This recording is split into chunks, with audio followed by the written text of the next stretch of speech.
Bueno, hola jóvenes, muy buenas tardes. Ante todo quiero agradecer su asistencia a esta clase, ¿no? A pesar de que es feriado, les había escrito un correo indicándoles que por lo extenso que es el sílabo del curso y faltando relativamente poco para acabar el semestre académico, entonces era imprescindible no perder ninguna clase, ¿no? Entonces, por eso es que si decidí, ya les había anunciado eso, decidí hacerme esta clase a pesar del día feriado, ¿no? Bueno, de todas maneras la clase no la voy a hacer muy larga para que los alumnos que no puedan asistir no se perjudiquen mucho. En todo caso, esta clase va a ser colgada en el Google Drive como de costumbre. Entonces, los que no tengan oportunidad de asistir hoy día van a poder verlo en una clase grabada, ¿no? Bueno, eso era ante todo lo que quería indicarles, ¿no?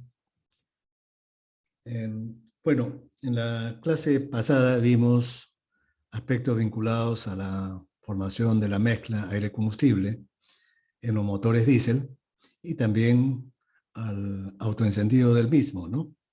Dijimos que el tiempo que tenía el combustible disponible para autoencenderse era muy breve. Recordemos que en la compresión de un motor diésel solamente se comprime aire y cuando el pistón está cerca del punto muerto superior, al final de la carrera de compresión, recién se inyecta el combustible, faltando algunos grados antes de que el pistón llegue al punto muerto superior.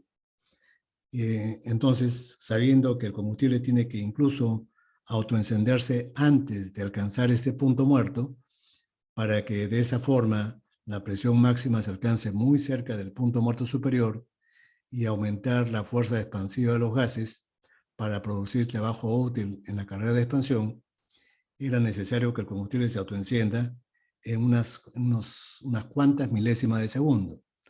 Dijimos que el rango de demora del encendido era tan pequeño que variaba desde medio milisegundo hasta 3 milisegundos, ¿no? Mientras más rápido es el motor, la demora del encendido, la demora absoluta del encendido es menor. Hay menos tiempo disponible para que el combustible se autoencienda. Entonces, dijimos que para que esto ocurra, el combustible tiene que primeramente pulverizarse en pequeñas gotitas, ¿no? Gracias a la alta presión de inyección con que se inyecta este combustible a la cámara de combustión. Solamente así las pequeñas gotas se pueden calentar, se pueden vaporizar y se van a poder mezclar con el aire en algunas zonas de la cámara, ¿no? Y en aquellas zonas donde se alcance la temperatura lo suficientemente alta, entonces recién el combustible va a poder autoencenderse en algunas zonas. Dependiendo de qué tan largo es el periodo de retraso del encendido, es decir, de cuánto tiempo se demora en autoencenderse el combustible, dependiendo de las propiedades del combustible, ¿no? Por ejemplo, principalmente de su número de cetano y de su volatilidad. Entonces, este tiempo va a aumentar o disminuir, ¿no? Entonces, vimos que para que ello ocurra, se necesita energía, ¿no? Para la formación de la mezcla y para que el combustible se autoencienda. Esta energía proviene de tres fuentes. La primera es del mismo combustible, a través de la presión de inyección, ¿no? Que si para que el combustible se inyecte en pequeñas gotitas y a gran velocidad, es necesario que el sistema de inyección lo inyecte a alta presión. Y esa es la tendencia en los actuales sistemas de inyección, que cada vez aumentar la presión de inyección, ¿no? Para disminuir el rechazo al encendido, para que demore menos este rechazo. Esto ocurría antes principalmente en los motores grandes, ¿no? Donde no teníamos turbulencia, y entonces esto dificultaba el encendido en estos motores. Al no haber turbulencia, no hay un buen mezclado del aire con el combustible, y entonces durante el periodo de retraso del encendido se acumulaba una gran cantidad de combustible, ¿no? Cuando aparecían los focos, los primeros focos, entonces ya la cámara se encontraba llena de vapor, pero vapor que no se mezclaba muy adecuadamente con el aire, ¿no? Esto provoca en estos motores grandes, o provocaba en estos motores grandes, un encendido muy sonoro. No solamente sonoro, sino también explosivo, es decir, con bastante ruido, ¿no?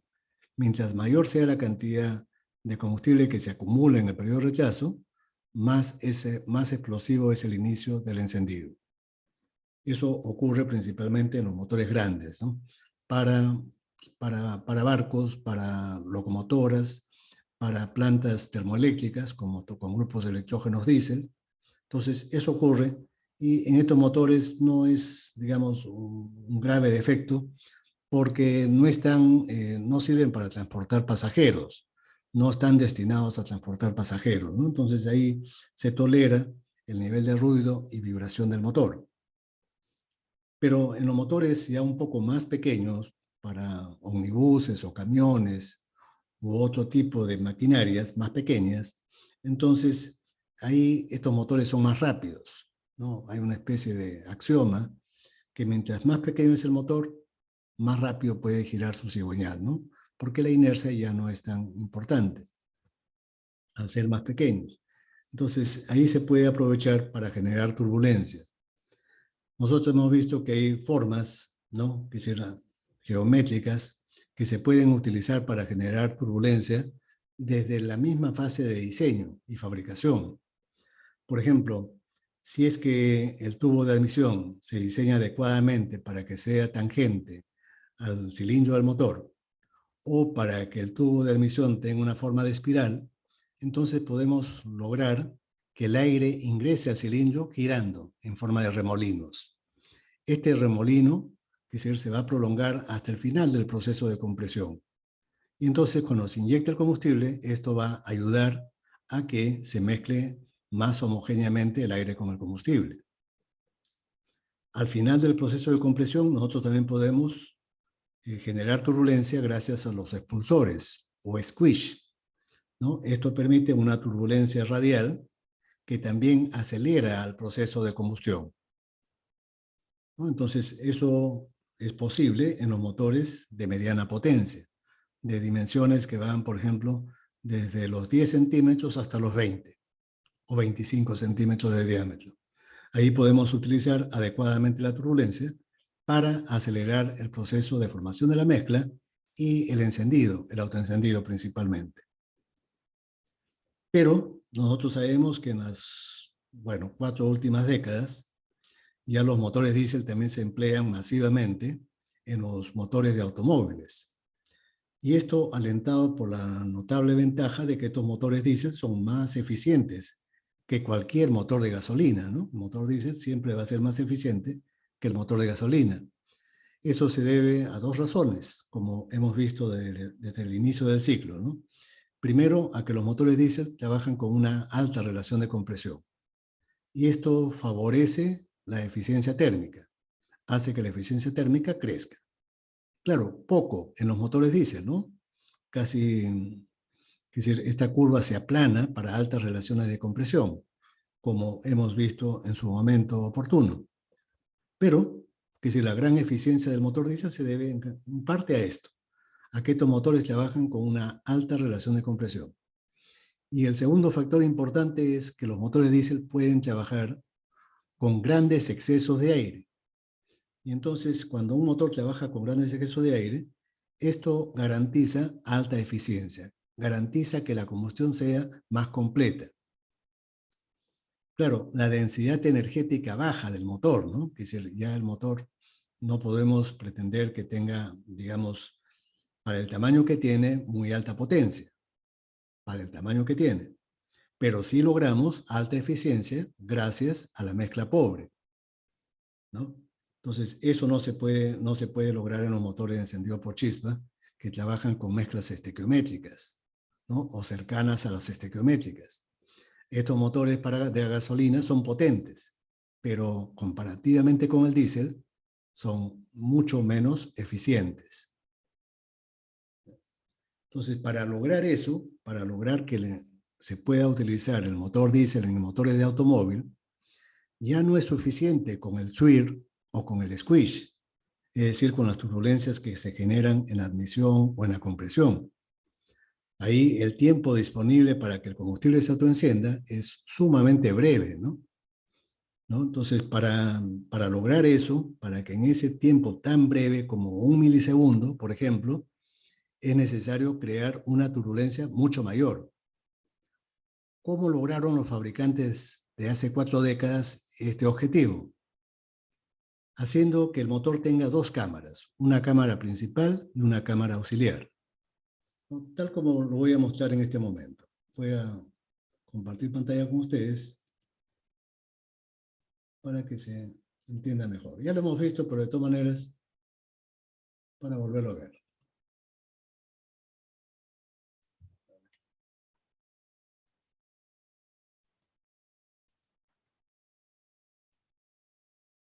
Ya, en los motores pequeños que tengan, es decir, menos de 10 centímetros de diámetro, es decir, motores para automóviles, entonces los fabricantes es decir, hacen que la cámara de combustión esté en 2 zonas, ¿no? Que esté dividida en 2 partes. Una cámara principal, que es la cámara 2, que se ubica entre la cabeza del pistón y la base de la culata, ¿no? Como tradicionalmente hemos visto. Pero además hay una cámara auxiliar en la culata, ¿no? Una cámara pequeña. Algunos le llaman cámara de precombustión. Es donde se inicia la combustión, donde se autoenciende el combustible. Esta cámara es relativamente pequeña, ¿no? Y se encuentra ubicada en la culata. Entonces, ahí cuando se trasvasa el aire en el momento de la compresión, ¿no? Al final de la compresión, el movimiento del pistón obliga al aire a trasvasarse de la cavidad principal 2 a la cavidad de la cámara auxiliar 3, ¿no? Pero como la garganta que une estas 2 cámaras es una zona estrecha, una zona angosta, entonces el flujo se va a acelerar cuando obliguemos al aire a pasar a la cámara auxiliar. Y entonces se va a generar una alta turbulencia, ¿no? Alrededor de la cámara auxiliar. Esa turbulencia del aire va a favorecer a que la inyección del combustible rápidamente se disperse en pequeñas gotas y que esas gotas se vaporicen, ¿no? Se vaporicen con rapidez. Se va a intensificar el proceso de vaporización. Es decir, estando el combustible en estado de vapor, por supuesto que se va a mezclar mucho mejor y más rápidamente con el aire. Adicionalmente, es decir, en estas cámaras vimos que una parte de la cámara auxiliar es un elemento postizo. La mitad de esta cámara auxiliar es postiza, ¿no? Lo que estoy dibujando. ¿Ya? Es una incrustación que se hace a la culata. Y entonces ese postizo está relativamente aislado de los conductos de agua que hay en la culata, ¿no? En la culata hay una serie de conductos por donde circula el agua del sistema de enfriamiento. Pues ocurre que este postizo está relativamente aislado térmicamente de esas zonas, ¿no? Haciendo que se caliente y que esté a una temperatura más alta que la culata. Es la zona más caliente de la cámara auxiliar. Y precisamente en estas zonas cercanas a este postizo es donde se va a iniciar el autoencendido. En estos puntos, ¿no? Una vez que el chorro se inyecte, se va a pegar a la pared, se va a pegar a la pared y se va a dispersar en pequeñas gotitas. Esas gotitas van a ser arrastradas por el aire y se van a autoencender en estos puntos calientes de este postizo, ¿no? Muy rápidamente, de forma muy rápida se va a producir el autoencendido, ¿no? Para que así sea compatible y se nos permita utilizar este tipo de motores diésel en los motores automotrices rápidos y pequeños. Eso es lo que mencionamos en la clase pasada, ¿no? Aquí nuevamente se puede observar que para la formación de la mezcla, es decir, para que el combustible se pulverice, se vaporice y se mezcle bien con el aire y finalmente se autoencienda, se requiere energía. Esa energía, como mencioné hace unos momentos, proviene de 3 fuentes. Puede ser del propio combustible, ¿no? Mientras más con mayor presión de inyección, inyectemos el combustible, valga la redundancia, entonces ese combustible se va a pulverizar en gotas mucho más pequeñas, ¿no? Esas gotas pequeñas rápidamente se van a mezclar con el aire y el periodo de retraso del encendido se va a reducir. Esa es la tendencia en la fabricación de motores diésel, hacer que la presión de inyección sea la más alta posible, ¿ya? Esto últimamente se está generalizando con un sistema de inyección que lo patentó la firma Fiat y lo produce la firma Bosch, que es el sistema Common Rail. Common Rail es un sistema de inyección, ¿no? Este sistema de inyección permite presiones de hasta 1500 bares, de 1500 a 2000 bares. Este nivel de presión de inyección, antes, hace unas décadas, unas 2 décadas atrás, solamente estaba reservado para grandes motores, motores de barcos, de locomotoras o de grupos electrógenos grandes para plantas termoeléctricas. Los precios de estos sistemas eran prohibitivos para utilizarlos en motores de automóvil. Pero en la actualidad, con el abaratamiento de los componentes electrónicos y con la producción en masa de estos sistemas, ahora ya es factible, ¿no? Y se practica comúnmente instalarlos en motores de automóviles. Con este nivel de presión de inyección, ya no es necesario que los motores pequeños tengan antecámara o precámara o cámara de turbulencia, como era necesario antiguamente, ¿no? Antiguamente era necesario que los motores tengan una cámara como esta, por ejemplo, con cámara auxiliar. Pero dijimos que estos motores con cámara auxiliar tienen un gran defecto. ¿Cuál era el defecto? Que como esta cámara auxiliar se ubica en la culata, hay muchas pérdidas de calor hacia el refrigerante. Y estas pérdidas de calor hacen que la eficiencia térmica del motor descienda. ¿No es cierto? Desciende. Entonces, son motores relativamente poco económicos, si es que lo comparamos con motores de grandes dimensiones. Claro, de todas maneras va a ser más eficiente que un motor de gasolina, pero ya la diferencia ya no es muy grande como ocurre con un motor diésel grande. Un motor diésel grande es altamente económico, ¿no? Estos motores, como ustedes saben, no tienen cámaras auxiliares. Los motores grandes no tienen cámaras auxiliares, solamente los pequeños. Pero los pequeños tienen este defecto, que tienen muchas pérdidas de calor cuando el calor se pierde hacia el refrigerante en la culata.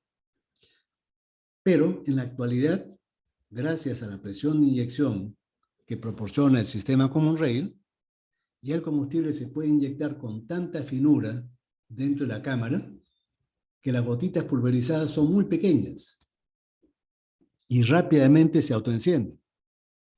Entonces ya no es necesario, ya no es imprescindible que los motores para automóviles tengan cámara de turbulencia o cámaras separadas. En la actualidad eso ya está desapareciendo, esa tendencia. Lo que hay son motores pequeños con inyección directa, gracias a los sistemas Common Rail que permiten inyectar el combustible a muy alta presión, de 1500 a 2000 bares, con un precio razonable. ¿Ya? Que claro, un vehículo con motor diésel es más caro que un motor de gasolina, pero ya la diferencia no es tan alta como antes. Antes era realmente prohibitivo, ¿no? Y la otra forma es de obtener energía para la formación de la mezcla, era haciendo que se genere turbulencia, como acabo de mencionar, ¿no? Si en los motores medianos y pequeños, nosotros obtenemos la energía necesaria para la formación de la mezcla utilizando la energía del aire. ¿Cuál es la energía del aire? La que se genera con la turbulencia en el swirl o en el squish. Esta turbulencia del aire hace que el proceso de mezclado con el vapor de combustible sea más intenso, ¿no? Que las gotitas se mezclen más rápido y se vaporicen más rápido cuando hay turbulencia del aire. ¿Está bien? Esto solamente es posible en los motores medianos y pequeños. En los motores grandes, la turbulencia que se genera es muy pequeña, ¿no? insuficiente. Y en última instancia tenemos otro recurso, otra fuente de calor. La energía proveniente de las paredes, ¿no? De las paredes calientes. Siempre es útil y necesario de que alguna zona de la cámara de combustión tenga relativamente alta temperatura. Esta alta temperatura obviamente va a favorecer al proceso de autoencendido rápido, ¿no? Hay zonas, por ejemplo, en las cámaras toroidales que se utilizan en camiones u omnibuses, hay zonas de la cámara, por ejemplo, que tienen temperaturas relativamente altas, como son la punta de este toroide o los filos de la cámara, ¿no? Son las zonas más calientes. Después, en las cámaras separadas, les mencioné que el postizo, también en alguna zona del postizo, del elemento postizo, que había acá, habían temperaturas de hasta 700 grados centígrados. Esta temperatura es mucho mayor que la temperatura de autoencendido del petróleo diésel 2. Y obviamente eso ayuda para que el combustible se autoencienda con mayor rapidez.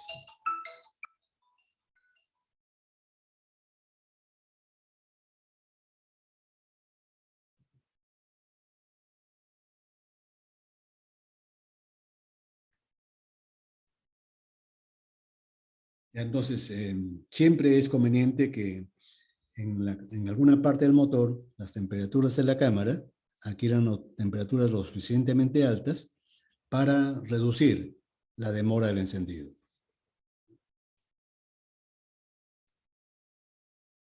Ahora, les estaba explicando, es decir, las formas, cómo se inicia el encendido y la formación de la mezcla en las diferentes formas de cámara de combustión. Y el tiempo que me alcanzó para explicar esto en la clase pasada, un momentito, por favor.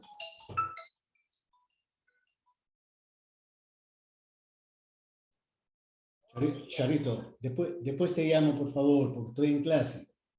Ya, está bien. ¿Ya? Ya, Charito.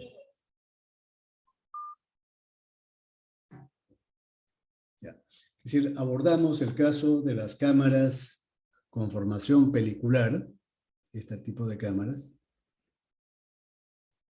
que fue inventada por la empresa alemana Mann y le llamó cámara de tipo M, cámara con proceso M, en alusión a la marca, ¿no? Proceso M, que era una formación pelicular.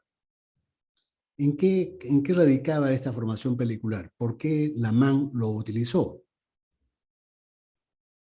Para entender esto, voy a hacerles un dibujo breve, sencillo, mejor dicho, de este tipo de cámara.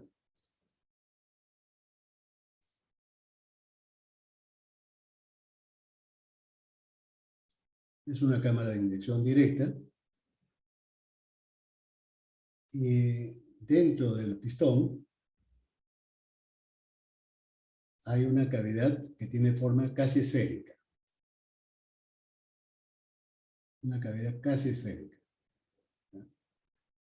Entonces, el inyector se lo ubica en una zona de la culata, no en el eje de simetría, sino a un costado del eje del cilindro. Y este inyector tiene una particularidad, que el combustible lo inyecta tangente a la pared del cilindro. Del agujero, mejor dicho, ¿no? El agujero. Tangente. Y después, ese combustible inyectado se esparce por toda la superficie de esta cámara auxiliar, que se encuentra en la cabeza del pistón, de esa cámara esférica. Pero, ¿cómo se distribuye? ¿Quién lo esparce a ese combustible? Mencionábamos que eso era gracias al swirl, al movimiento del remolino del aire, y también al squish. Esos dos movimientos de turbulencia ayudan a esparcir el combustible. ¿Y qué cosa hemos ganado con que se haga eso, con que se logre eso? Les comenté también que la temperatura de la pared de la cámara esférica, que puede llegar a 260, 280 grados centígrados, ayuda a que esa película se vaporice. Lentamente, pero hay vaporización. Y esa vaporización, el vapor, ¿a dónde se dirige? ¿Dónde se acumula? Se acumula en el centro de la cámara, donde se mezcla con el aire, vapor con aire. ¿Ya? En esa zona donde he marcado acá, hay aire más vapor.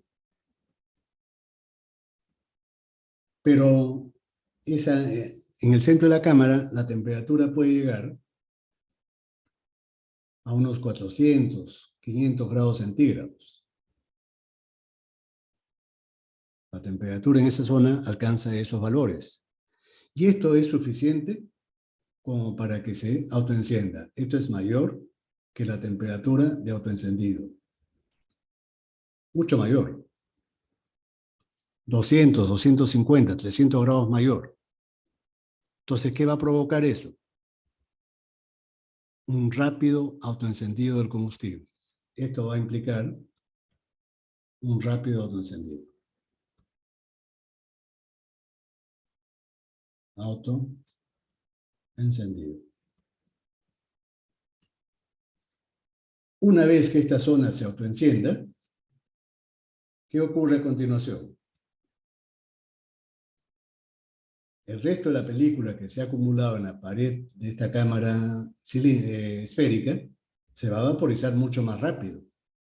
Y prácticamente se va a encender de inmediato, pero ya no de forma explosiva, ¿no? Ya no de forma ruidosa, sino que rápidamente se enciende sin producir ruido.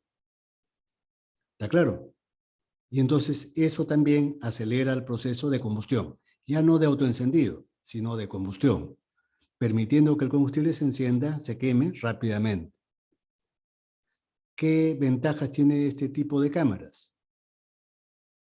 Les había mencionado que el pistón siempre es un elemento caliente, ¿no?, del motor, porque el pistón no tiene un sistema de refrigeración propio. Por el pistón no circula el agua del sistema de enfriamiento, ¿no? El pistón se enfría a través de los anillos, o también hacia el aceite lubricante, porque la parte de abajo de la falda del pistón está en una atmósfera con partículas de aceite, ¿no? Entonces parte del calor también se va al aceite. O también se va a la culata, porque la culata está arriba. Pero en general el pistón es un elemento caliente, donde se pierde poco calor. Entonces, ¿qué cosa garantiza este tipo de cámaras? Primeramente, un autoencendido rápido. Esa es una primera ventaja, un autoencendido rápido. La segunda ventaja, como la mayor parte de la cámara de combustión está alojada en esa cavidad esférica del pistón, y las pérdidas de calor relativamente son pequeñas, pérdidas relativas de calor con respecto a la potencia son pequeñas, entonces esto hace que el motor sea relativamente eficiente. La eficiencia es relativamente alta. Es otra ventaja de estos motores. ¿Está claro? Entonces, ¿qué conclusiones podemos sacar del análisis de la formación de la mezcla, del autoencendido y de la combustión en este tipo de cámaras? ¿Recuerdan ustedes que cuando vimos el diagrama de combustión de los motores diésel, había un parámetro que yo le llamé sigma I? ¿Recuerdan qué cosa era sigma I? ¿Qué cosa representaba? Voy a volver a la diapositiva correspondiente para recordarles qué cosa era sigma I. Me refiero a este parámetro, sigma I. En general, sigma representaba una fracción. Era un coeficiente que representaba una fracción. Era la fracción al combustible inyectado, ¿no? Esta fracción varía desde 0 hasta 1. 0 es el valor inicial, cuando comienza la inyección, en el punto 1. En el punto 1 vale 0. Y al final de la inyección vale 1. ¿No es cierto? Y entonces sigma i, de acuerdo al dibujo que he hecho, vean ustedes, sigma i es desde el punto 1 hasta el punto 2. Es decir, de 1 a 2 es el periodo de rechazo al encendido. Por lo tanto, sigma i representará la fracción del combustible que se inyecta durante el periodo de rechazo al encendido. Sigma i es la fracción del combustible inyectado durante el periodo de rechazo al encendido. ¿Está claro? Es una fracción. Generalmente esa fracción vale entre 0,3 y 0,4. Sigma i, en general, vale entre 0,3 y 0,4. Pero en los motores grandes puede llegar hasta 0,7. Y en los motores más pequeños de automóviles puede ser 0,2, por ejemplo. 0,25. Entonces, como término medio, está en el rango de 0,3 a 0,4. Ahora, la pregunta es, ¿todo este sigma i se logra vaporizar o solamente parcialmente? Durante el periodo de rechazo del encendido, hasta que aparezca el encendido, ¿todo el combustible que se inyecta logra vaporizarse o es una vaporización solamente parcial? Parcial.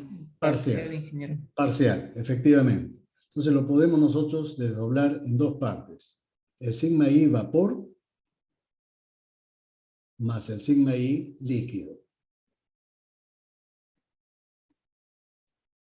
En general podemos nosotros desdoblarlo en dos partes. No todo logra vaporizarse. Ahora, la rigidez. ¿Cómo habíamos definido el proceso de... No, perdón, la rigidez del proceso de combustión? Habíamos definido la rigidez promedio. La rigidez promedio era igual a una especie de derivada, ¿no? Que no tomaba en cuenta el gradiente de presiones que se producía durante la fase más rápida de combustión. Delta de P con respecto a delta de phi en la fase más rápida. Resulta que en un motor diésel la fase más rápida es la primera fase. Durante la primera fase. Si nosotros observamos la figura, entonces la rigidez promedio será igual a P sub 3 menos P sub 2 sobre teta 1. ¿Y esta rigidez con qué está asociado? ¿Con qué problema o con qué variable del motor está asociada?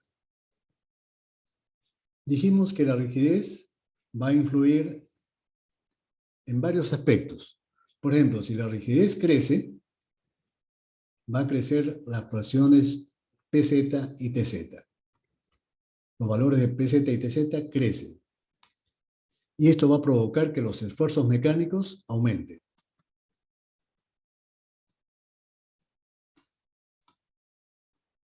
Otro aspecto que va a influir es el nivel de ruido. Si la rigidez aumenta, el nivel de ruido va a incrementarse. Lo mismo que la vibración del motor. Otra consecuencia del aumento de R es, si aumenta TZ, aumentan las emisiones de NOx. Ya sabemos que los NOx se incrementan cuando las temperaturas crecen. ¿Ya?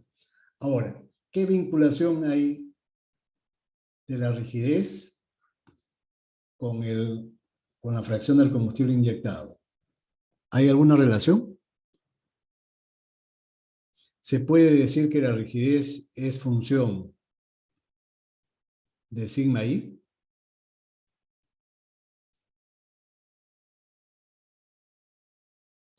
Sí, ingeniero.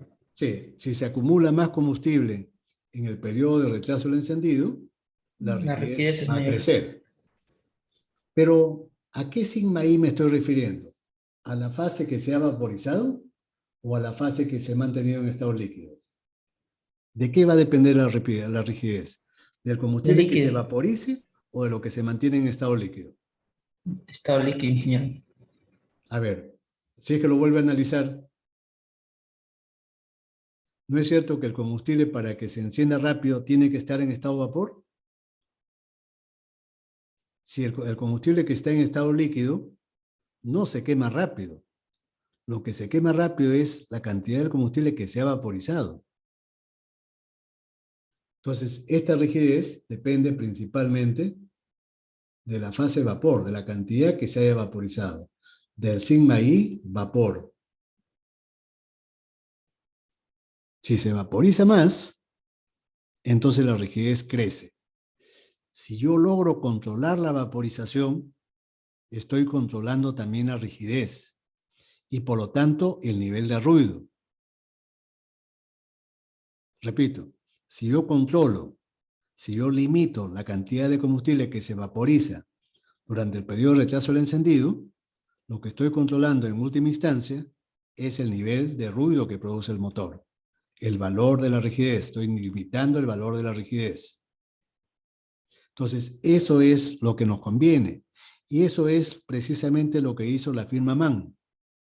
La firma MAN, ¿qué cosa hizo? ¿Qué cosa estaba haciendo? Volviendo a la pizarra. A ver. Este sigma I, yo lo puedo poner como sigma I vapor más el sigma I líquido. Durante el periodo de rechazo al encendido, la mayor parte es el sigma I vapor. Esto es grande y esto es pequeño. Pero suficiente como para que se autoencienda. Entonces, como el sigma I vapor es pequeño, ¿qué cosa puedo decir yo de la rigidez?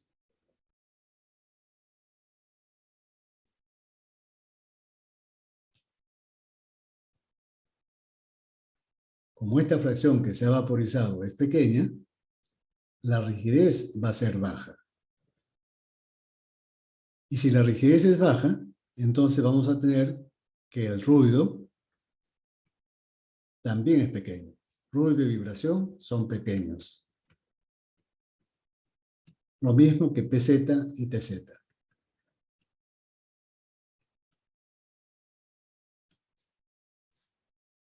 Entonces, haciendo que se forme esa película sobre la superficie de la cámara esférica, nosotros estamos controlando, más bien dicho, la empresa MAN controló el nivel de ruido. ¿Está claro? Nosotros queremos que se genere vapor, pero no mucho. Porque si se genera mucho vapor, entonces el encendido va a ser muy ruidoso, con mucha vibración. ¿Está claro? Otra ventaja. Este inyector es de un solo agujero. Un solo agujero. El inyector tiene un solo agujero. De gran diámetro.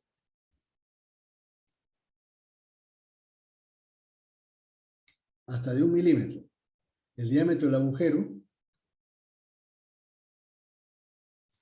hasta de 1 milímetro.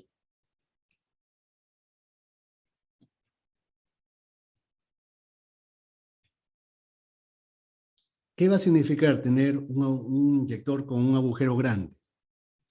¿No es cierto que ese agujero difícilmente se va a obstruir de carbonilla? El problema de los inyectores es cuando los agujeros son muy pequeñitos, como vamos a ver enseguida.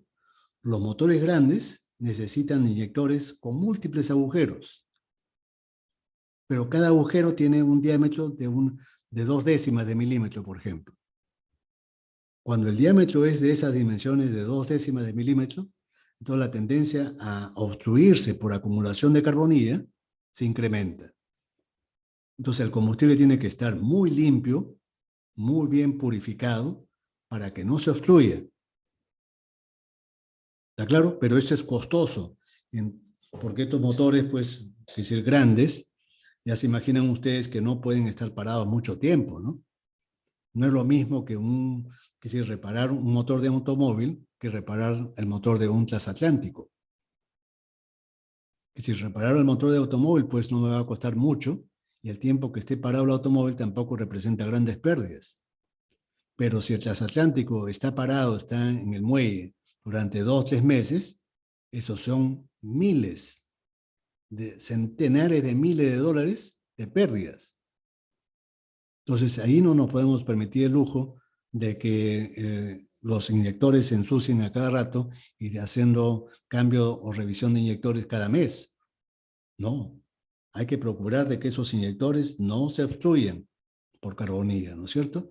Entonces, estos motores MAN, con este tipo de cámaras, tienen esa ventaja. Como tienen agujeros grandes, entonces no se van a ensuciar. Entonces el mantenimiento va a ser más barato. Por un lado, ¿no? Más barato. ¿Qué otra ventaja tiene? Que las presiones de inyección no es necesario que sean tan altas. Las presiones de inyección no son altas. No son muy altas, mejor. No son muy altas. Necesitamos inyectar un chorro de combustible que se esparce en la pared de la cámara. Nada más. Ya la turbulencia del aire es la que se encarga de la vaporización y a que el combustible se autoencienda. De eso se encarga el swirl y el squish. No tanto la presión de inyección. ¿Está claro?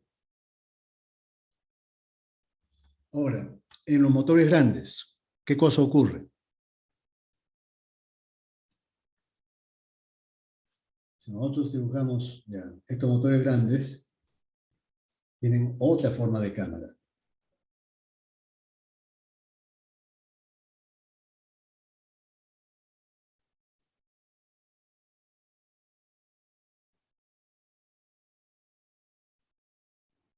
Profesor, una consulta. Sí.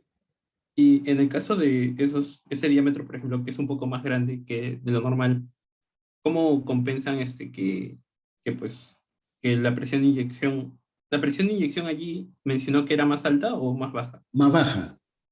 Más baja. Entonces, ¿cómo compensan ahí ese motor? ¿Cómo compensaría que la presión sea más baja? Yo les había dicho que para la formación de la mezcla, para la energía necesaria para la formación de la mezcla, procede de 3 fuentes, ¿no es cierto? ¿Cuáles eran las 3 fuentes? En unos motores podía ser la energía del combustible.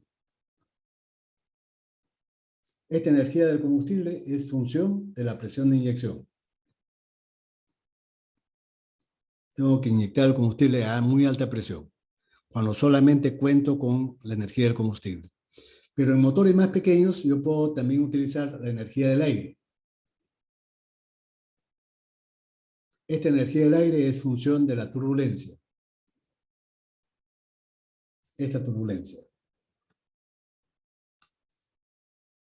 Y en tercer término tenemos la energía de las paredes.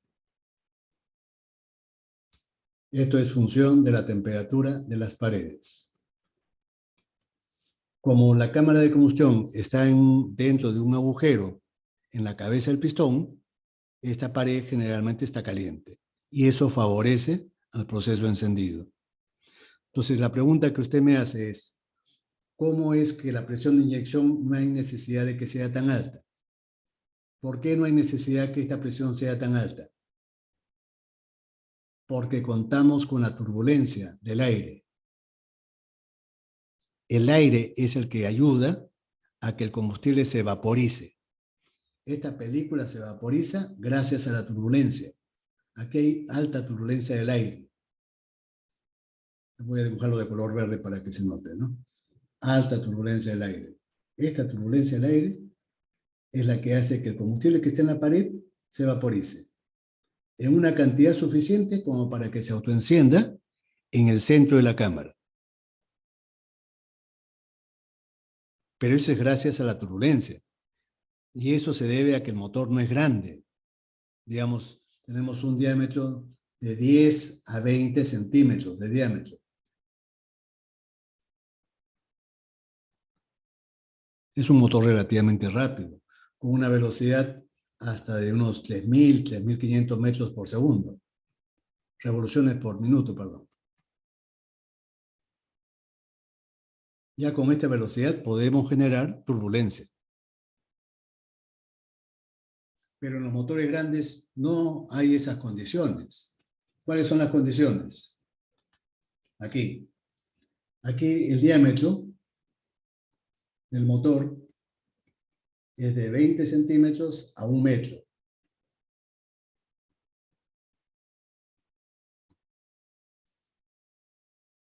Y la velocidad del motor, estamos hablando de 150 revoluciones por minuto hasta unas 800 revoluciones. ¿Qué motores son estos? Motores para barcos, para grupos electrógenos diésel, para plantas termoeléctricas, motores grandes, ¿ya? O motores para locomotoras, o motores industriales, para uso industrial. Son motores grandes, lentos, ¿ya?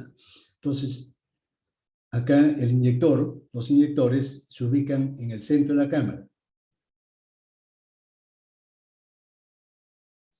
Y se inyecta el combustible varios chorros. De 4 hasta 10 chorros o más. Si es que yo, por ejemplo, hago un corte a la cámara de combustión, si yo hiciera un corte en esta zona,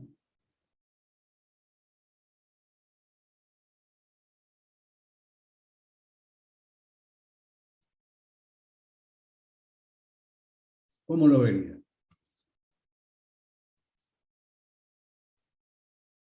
Entonces, supongamos que este es el cilindro.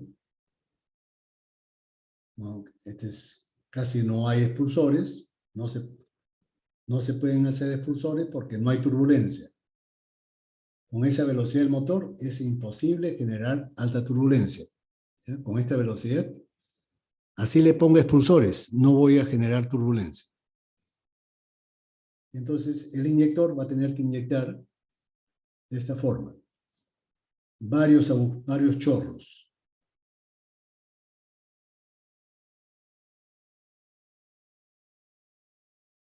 ¿Con qué finalidad? ¿Por qué me veo en la obligación de inyectar varios chorros?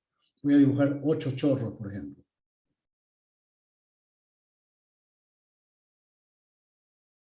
Cuando hay turbulencia, el aire se encarga de dispersar el combustible.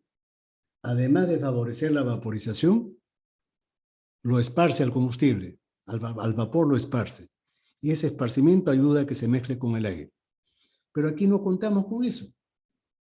Aquí nosotros, la turbulencia es, como la velocidad es pequeña,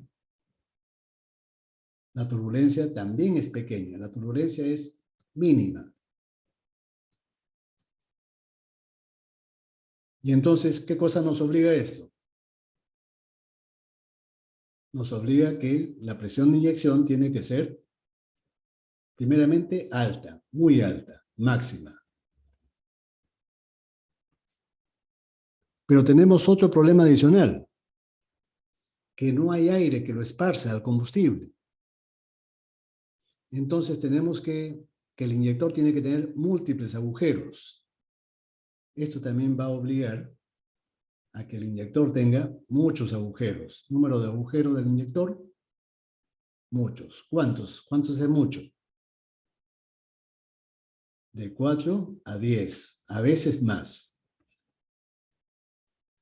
Pero cuando yo distribuyo el combustible a través de múltiples agujeros, ¿cómo influye eso en el diámetro del agujero, de cada uno de los agujeritos?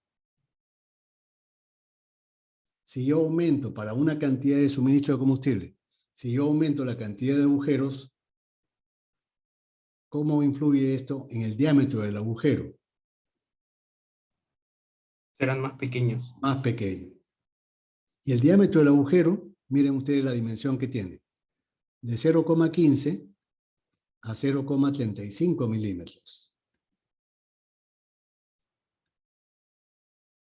Es decir, si el diámetro de un pelo de un cabello humano tiene 100 micras, una décima de milímetro,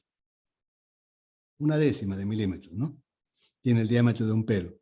Entonces, más o menos es del mismo orden de magnitud. Entonces, Ya se imaginan ustedes lo pequeñito que son estos agujeros y la tendencia que tienen a obstruirse. Cualquier partícula de carbonilla va a obstruir ese agujero. Y si el agujero se obstruye, entonces el chorro se deforma por completo en cuanto a su geometría. Y el motor comienza a humear. Primeramente a humear y después se apaga el motor. ¿Está claro? Entonces, esto va a determinar también que la presión de inyección sea muy alta, ¿no? Como habíamos mencionado, la presión de inyección máxima, para que el combustible pueda llegar a las zonas más alejadas y para que las gotas de combustible, el diámetro de las gotas, sea muy pequeñas. ¿Por qué queremos que el diámetro de las gotas de combustible sean muy pequeñas? Para que se genere rápidamente vapor. ¿Ya? Y entonces se forma vapor acá en las capas periféricas. Se forma vapor en las capas periféricas de cada chorro. Pero no contamos con aire turbulento. Entonces la mezcla con el aire no va a ser muy efectiva. ¿Qué cosa va a ocurrir? Que la cámara se va a llenar de vapor y va a demorar mucho tiempo en autoencenderse. ¿Por qué demora mucho tiempo en autoencenderse? Porque no hay turbulencia. Hay vapor, pero no se ha mezclado muy bien con el aire. Se ha mezclado heterogéneamente con el aire. ¿Está claro? Entonces acá vamos a tener que el periodo de rechazo al encendido va a ser muy alto, θi alto, máximo. Y esto va a originar que el sigma i crezca. Y va a crecer sobre todo el sigma i vapor. Sigma i vapor crece. ¿Qué cosa ocurre cuando el sigma i vapor crece? ¿Qué implicancias tiene esto en la rigidez?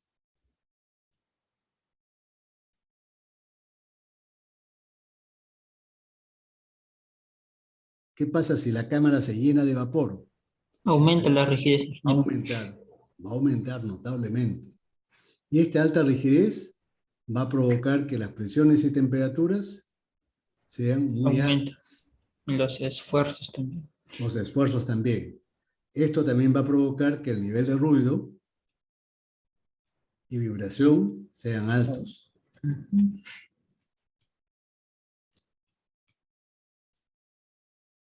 ¿Está bien? Entonces, hay otro aspecto, que es decir, como no hay turbulencia, como la turbulencia es mínima,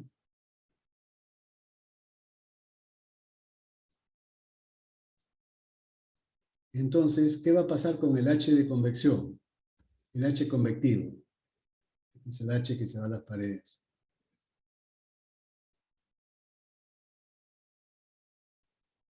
¿Qué le va a pasar al coeficiente de convección H? Ese coeficiente de convección es función del Reynolds, ¿no? Del número de Reynolds y de la velocidad del aire o de los gases que se están quemando. Entonces, este H convectivo va a ser mínimo.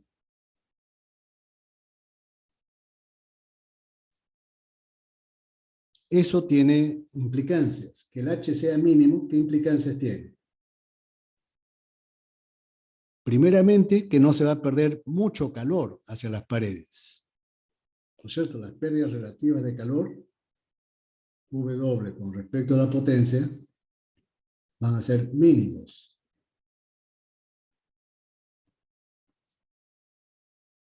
¿No es cierto? Las pérdidas es cuando hay un H convectivo alto, como existe en las cámaras separadas. En las cámaras separadas de automóviles, cuando el aire pasa o los gases pasan a través de la garganta, entonces el H convectivo es muy alto y el calor se pierde hacia las paredes, ¿no? Hacia las paredes y finalmente hacia el agua del sistema de enfriamiento. Pero aquí el H convectivo es mínimo, porque el aire está casi quieto, el aire no se mueve, los gases casi no se mueven. Entonces, una ventaja es que las pérdidas son mínimas. Y si las pérdidas de calor son mínimas, ¿cómo influye esto en la eficiencia del motor?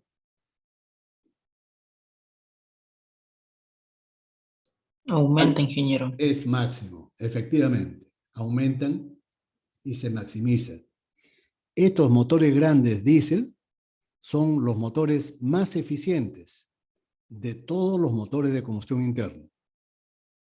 Los motores diésel grandes de barcos son los motores más eficientes en todo el rango de motores diésel. ¿Está claro? En los motores de barcos esa eficiencia puede llegar hasta 50%. Es una eficiencia para hacer un motor térmico muy alta. ¿Está bien? Pero aquí hay un problema. El combustible que se inyecta no puede llegar a las paredes. Si se llega a las paredes, ¿qué peligro hay?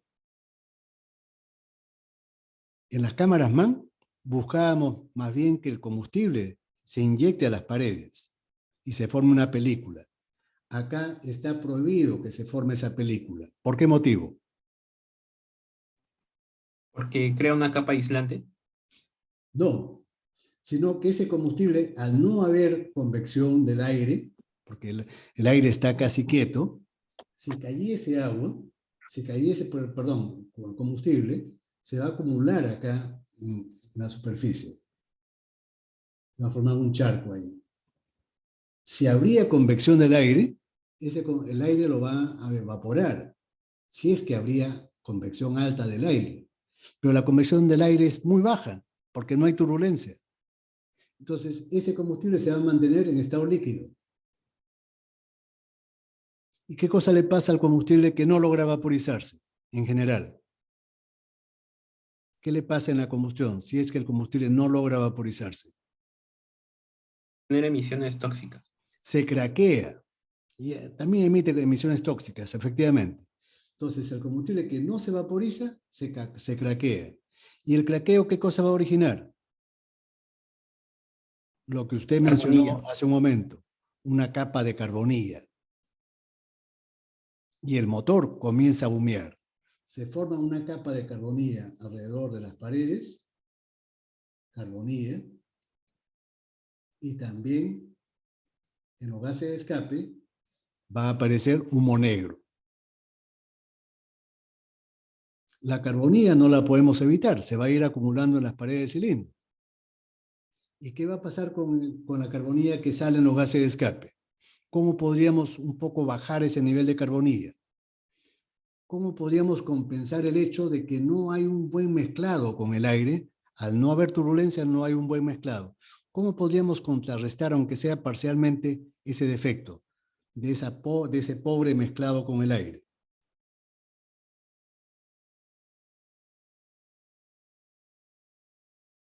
La única forma es empobreciendo la mezcla. Estos motores grandes, para que no emitan humo negro, el alfa mínimo tiene que ser mayor que 1.6, 1.6, 1.8. Para que el humo esté por debajo del límite máximo permisible. Límite máximo permisible. Si nosotros pretendiésemos enriquecer un poco más la mezcla, de inmediato el motor comienza a humear y las paredes se llenan de carbonilla. Para que el motor no humee exageradamente, nos vemos obligados a empobrecer la mezcla. Claro, este empobrecimiento también ayuda a que la eficiencia del motor sea alta, ¿no? Este empobrecimiento también ayuda a que la eficiencia del motor sea alta.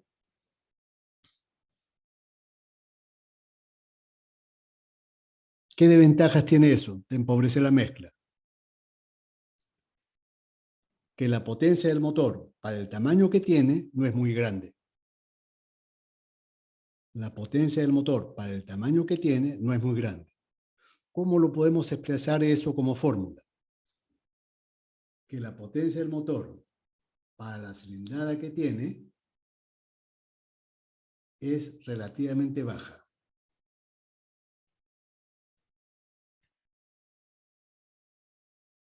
Relativamente baja. Es un motor muy grande para el tamaño que tiene. Muy poco potente para el tamaño que tiene.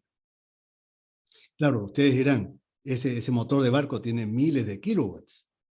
Efectivamente, tiene miles de kilowatts.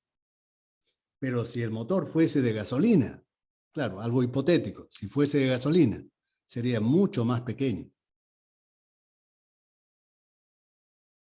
No hay motores de gasolina del tamaño de un motor de barco, por supuesto, ¿no? Pero ese es hipotéticamente. El motor que es de gasolina es mucho más compacto que el motor diésel. ¿Ya? Si nosotros comparamos dos motores de la misma potencia, uno de gasolina y otro diésel, el motor de gasolina es mucho más pequeño para la misma potencia. ¿Eso a qué se debe? A que los motores diésel trabajan siempre con mezclas pobres. Entonces la mezcla pobre hace que esta relación disminuya. Potencia a cilindrada disminuye. ¿Y qué cosa ganamos con la mezcla pobre entonces? Lo que ganamos es eficiencia. Sacrificamos la potencia por unidad de volumen, pero ganamos en eficiencia. ¿Está claro? ¿Se ha entendido eso, por favor? ¿Se ha entendido el hecho de que si yo comparo dos motores de la misma potencia, un motor de gasolina y un motor diésel, el motor de gasolina es mucho más pequeño porque trabaja con mezclas más ricas? Sí, ingeniero. Sí, Sí. profesor. ¿Ya? Entonces, la ventaja del motor diésel es porque la eficiencia es alta. Pero la parte mala es que la potencia por unidad de volumen es baja.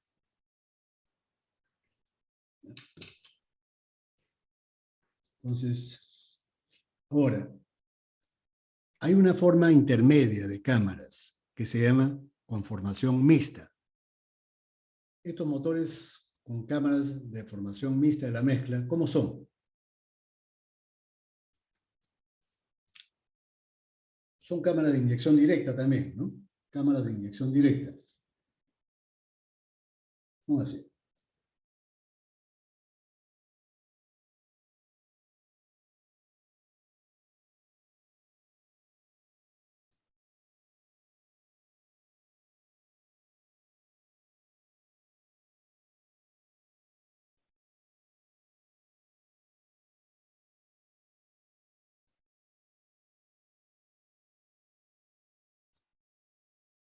El inyector está un poquito descentrado con respecto al eje de simetría, con respecto al eje del cilindro. ¿Qué diferencias hay con la cámara de los motores de barcos? La cámara de formación volumétrica.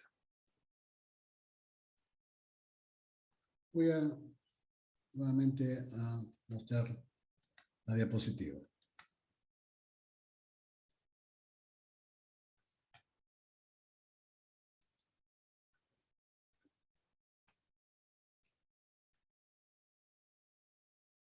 Acá, por ejemplo. Esta es la cámara de conformación volumétrica, la que acabo de escribir, de barcos. Y esta es una cámara, por ejemplo, de formación mixta. Esta de acá, o esta también. Cámara C, D, o E o F. Estas cuatro cámaras son conformación mixta de la mezcla. Estas cuatro. Las dos primeras son conformación volumétrica para grandes motores de barcos, A y B. A y B son para motores grandes. Son para acá. Estas de acá son conformación mixta. Y G y H son conformación pelicular. Estas dos de abajo, ¿no? Estas dos de abajo son con formación pelicular. ¿Qué diferencia hay entre la cámara de formación volumétrica de un barco con la cámara de formación mixta de un camión? Por ejemplo, esta. Así visualmente. O esta, ¿no? ¿Qué diferencia hay? Yo les puedo indicar, por ejemplo, una primera diferencia. Aquí tenemos grandes expulsores. Grandes expulsores. En las cámaras volumétricas, los expulsores son insignificantes, casi inexistentes. Primera diferencia.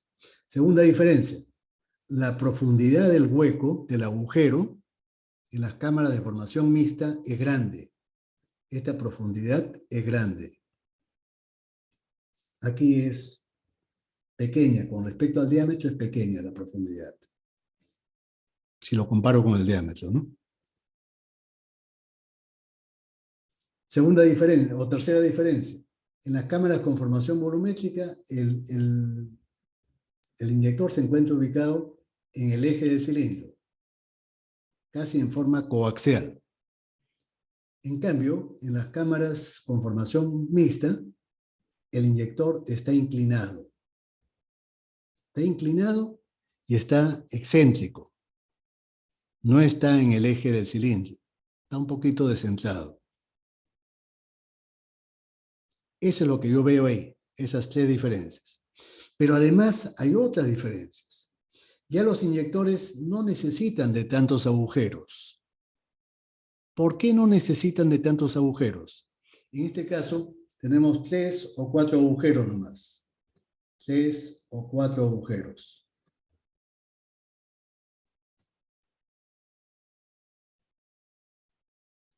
Y el diámetro de los agujeros ya no es tan pequeño. El diámetro de los agujeros está entre 0,4 y 0,6 milímetros. Ya son agujeros más grandes. ¿Por qué es eso? ¿Por qué ya no necesito de tantos agujeros? ¿Por qué los diámetros de los agujeros son más grandes? ¿Qué ventajas tiene esto? Vamos a explicarlo, ¿ya? Vamos a explicarlo. Aquí dice el dibujo, ¿no? Entonces, aquí hay 4 agujeros, ¿ya? 4 agujeros. Entonces, ¿qué cosa puedo decir?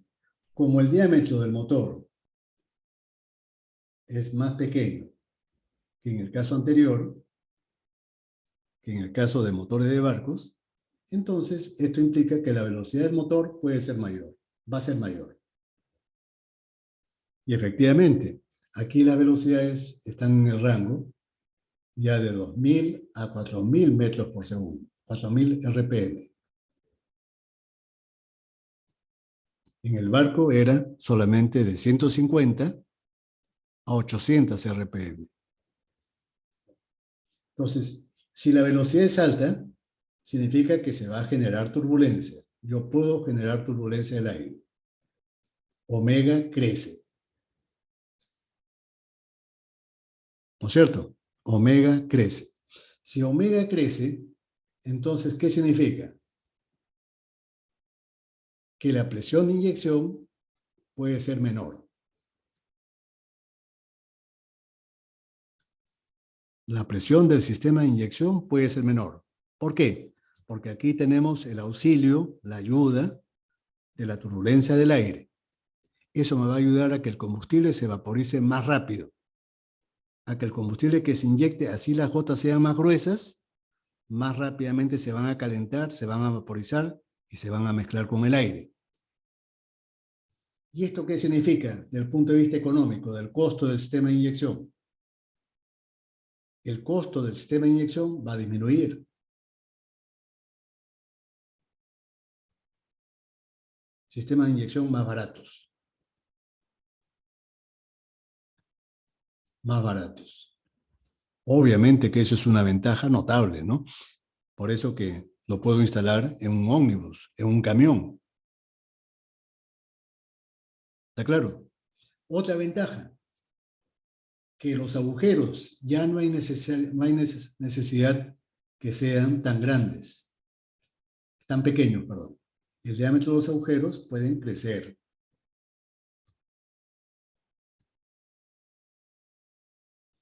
Si el diámetro de los agujeros son grandes, entonces ya no se van a obstruir con tanta facilidad. En los otros agujeros para motores de barco, sí, porque las dimensiones son muy pequeñitas, ¿no? 0,15, 0,35 milímetros. Aquí el diámetro de los agujeros, estamos trabajando en el rango de 0,4 a 0,6 milímetros.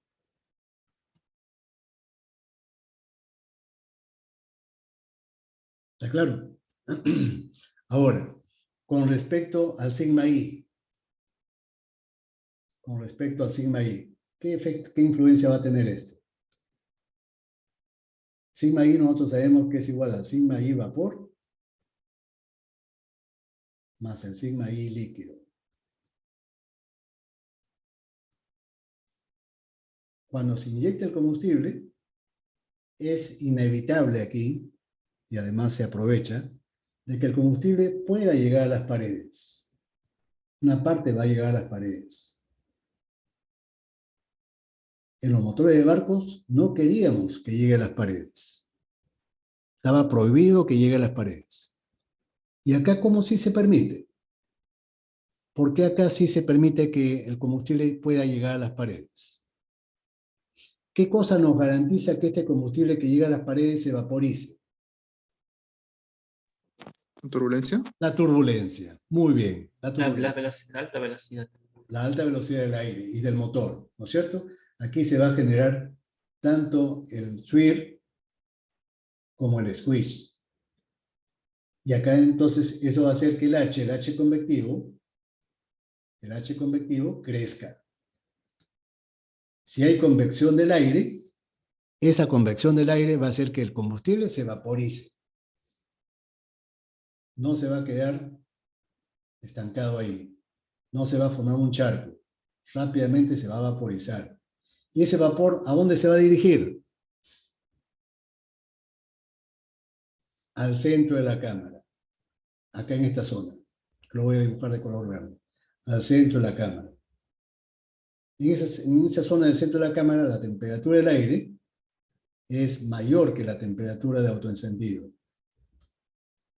Lo suficientemente alta la diferencia. De 200 grados centígrados, por lo menos.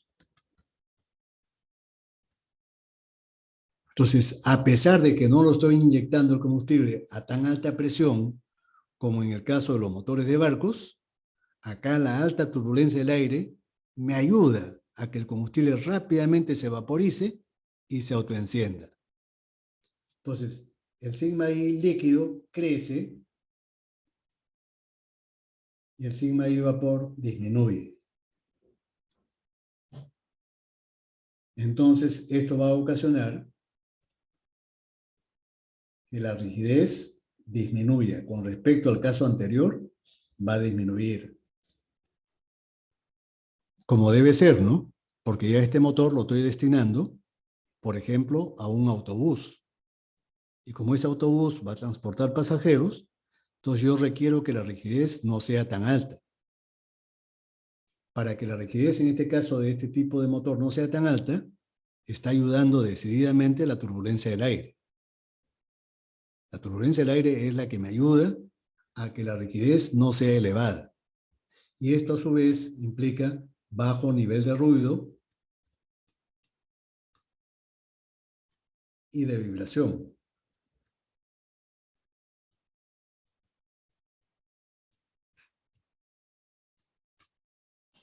Las presiones y temperaturas también ya no son tan altas, ¿no? PZ y TZ no son tan altas. Pero vean ustedes aquí algo muy interesante y favorable.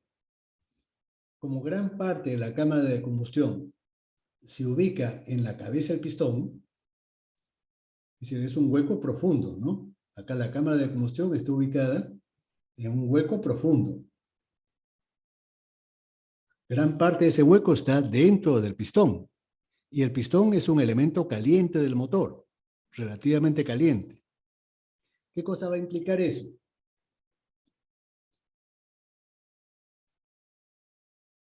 ¿Qué cosa va a implicar eso? Que como las paredes están calientes, porque son parte del pistón, las pérdidas relativas de calor, relativas a la potencia, en relación a la potencia, van a ser relativamente pequeñas. Y si las pérdidas son pequeñas, la eficiencia del motor sigue siendo alta. A pesar de que hay turbulencia, a pesar que hay turbulencia. En los motores con cámaras separadas, teníamos turbulencia, pero esa turbulencia favorecía a las pérdidas de calor. ¿Por qué? Porque la cámara auxiliar estaba ubicada en un sitio frío. ¿En qué sitio frío? En la culata del motor. Y la culata sabemos que está rodeada de conductos por donde circula el agua. Aquí en este tipo de cámaras de camiones o ómnibuses, gran parte de la cámara se ubica dentro del pistón. Y el pistón es un elemento relativamente caliente. No es como la culata, ¿no? La culata sí es fría, comparativamente.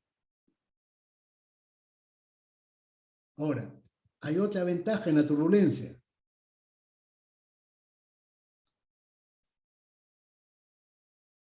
Que esto acelera al proceso de encendido.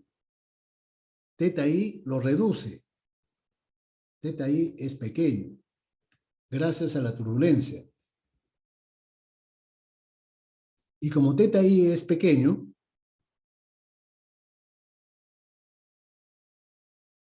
¿qué cosa va a ayudar esto? ¿En qué ayuda?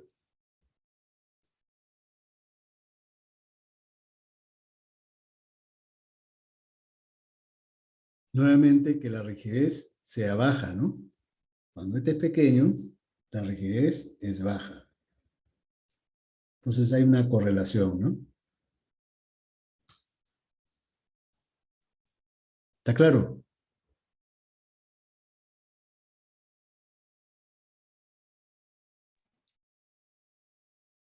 Entonces, por eso, para cada tipo de motor hay un tipo de cámara especial, ¿no? Que si yo no puedo afirmar cuál es mejor o cuál es peor. Por ejemplo, ¿la eficiencia es menor que la de los barcos? Sí, la eficiencia es menor que la de los barcos. Pero es un motor más compacto.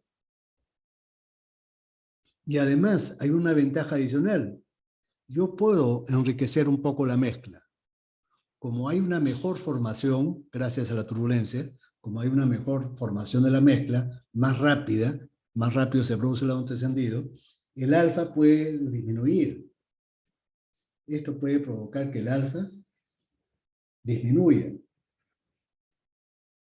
con un humo relativamente bajo, ¿ya?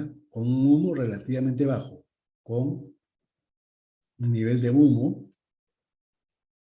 relativamente bajo, gracias a la turbulencia que me provoca una buena formación de la mezcla, rápida, relativamente bajo. Aquel alfa puede ser mínimo de 1,4 a 1,6, sin que el motor humee mucho. ¿Qué cosa me ocasiona eso en la potencia? En la potencia relativa. La potencia relativa es potencia entre la cilindrada. ¿Qué cosa me provoca que el alfa sea más bajo? ¿Qué efecto tiene sobre este coeficiente? Potencia a cilindrada.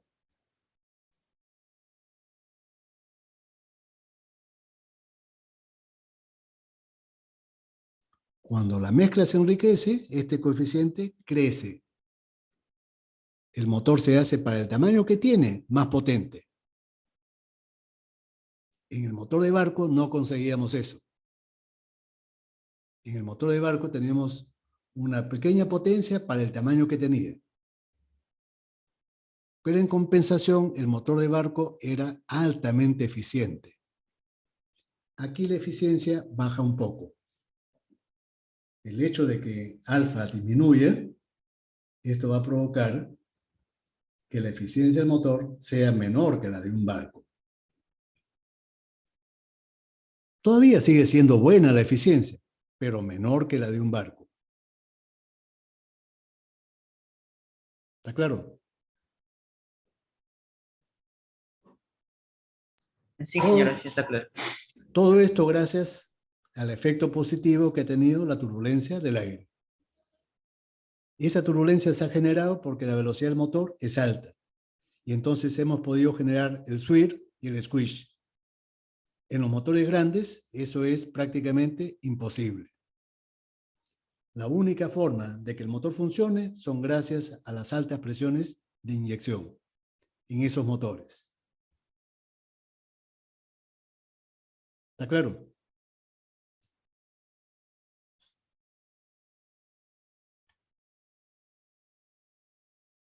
Hemos hablado de la rigidez, ¿no? Del ruido y la vibración. Sí, ahí está.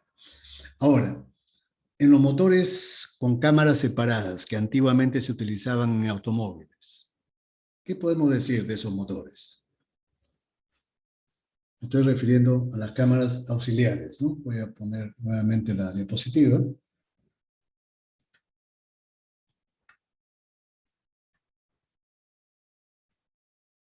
Aquí, estas son como cámaras separadas. Se dividen en dos tipos, las cámaras separadas, básicamente. Las cámaras de turbulencia, o torbellino también le llaman algunos, y las cámaras con precámara, o antecámara también le llaman. Precámara o antecámara. Es lo mismo.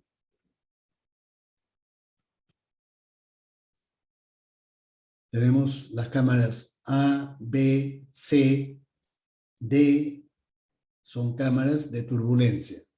Estas cuatro, A, B, C, D. Y las cámaras con precámara o antecámara son las cámaras E, F y G. ¿Ya? Ahora, ¿qué cosas las diferencia o qué cosas las relaciona? El elemento común es que estas cámaras están ubicadas, las cámaras auxiliares están ubicadas en la culata, en las 7 cámaras. Todas están ubicadas en la culata. Y al estar ubicadas en la culata, eso nos va a indicar que hay grandes pérdidas de calor, pérdidas relativas de calor. Si las pérdidas relativas de calor son altas, entonces la eficiencia del motor, si las pérdidas relativas de calor son altas con respecto a la potencia, esto va a implicar que la eficiencia del motor sea baja.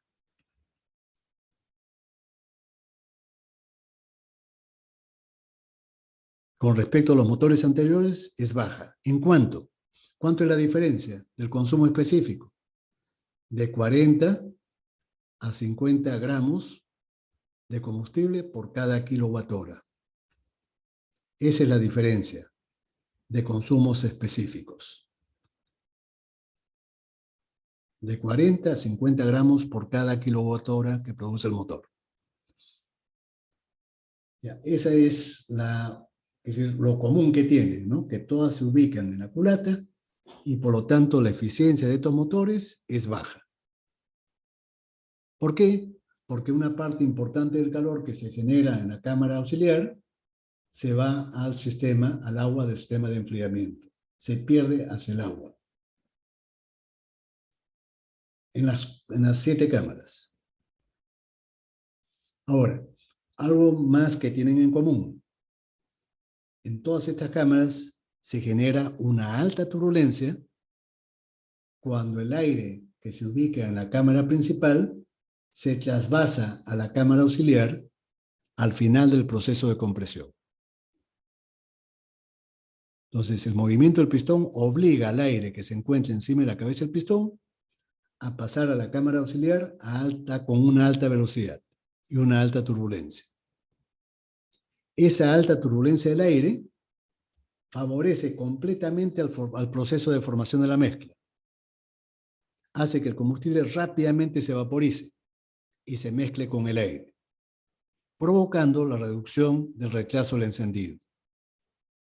Recordemos que en un motor de automóvil que es veloz, no tenemos mucho tiempo disponible para la formación de la mezcla y para que el combustible se autoencienda. Solamente gracias a esta alta turbulencia es que podemos lograr que eso se consiga, que el combustible se autoencienda con rapidez. ¿Sí? Después le mencioné también que la parte final de la combustión provocaba un movimiento inverso del flujo, ¿no? La combustión comienza en la cámara auxiliar, pero ya cuando el pistón comienza a descender, cuando comienza a bajar, esa presión que se genera en esta cámara auxiliar obliga a los gases a pasar a la cámara principal. El flujo se invierte. Entonces, el combustible que todavía no se ha quemado o que se ha quemado parcialmente, termina de quemarse completamente cuando los gases pasan a la cámara principal en el momento en que el pistón comienza a descender. Eso también ayuda al proceso de combustión, para que sea la combustión más completa. ¿Ahí? Ahora, en las cámaras de turbulencia o torbellino, la cámara auxiliar, las cámaras A, B, C o D, la cámara auxiliar, el volumen de la cámara auxiliar,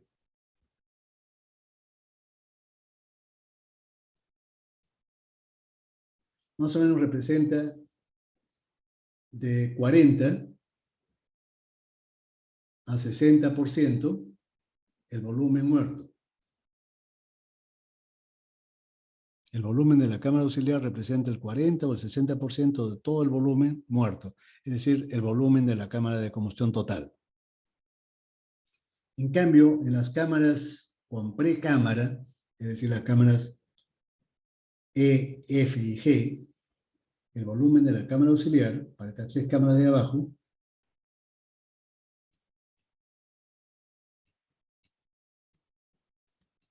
es más o menos de 25 a 40% el volumen de la cámara total, de la cámara de combustión total.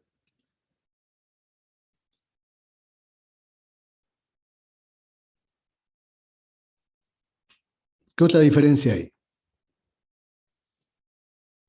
Acá la garganta relativamente es más grande, ¿no? No relativamente, sino en forma absoluta. Es un solo canal. En las cámaras de turbulencia, A, B, C, D, son un solo canal. Algunas veces el canal tiene forma aerodinámica, como en A. Hay forma aerodinámica. Después a veces no, ¿no? A veces es simplemente un canal. Como en C, por ejemplo, en C es un canal simple. Noten ustedes el elemento postizo, ¿no? El elemento postizo. Este de acá. Aquí hay una pequeña película de aire, ¿no? Esa película de aire actúa como un aislante térmico, provocando que ese elemento auxiliar esté aislado, no pierda mucho calor y por lo tanto esté permanentemente caliente, favoreciendo el autoencendido. ¿Sí? Ahora, en las cámaras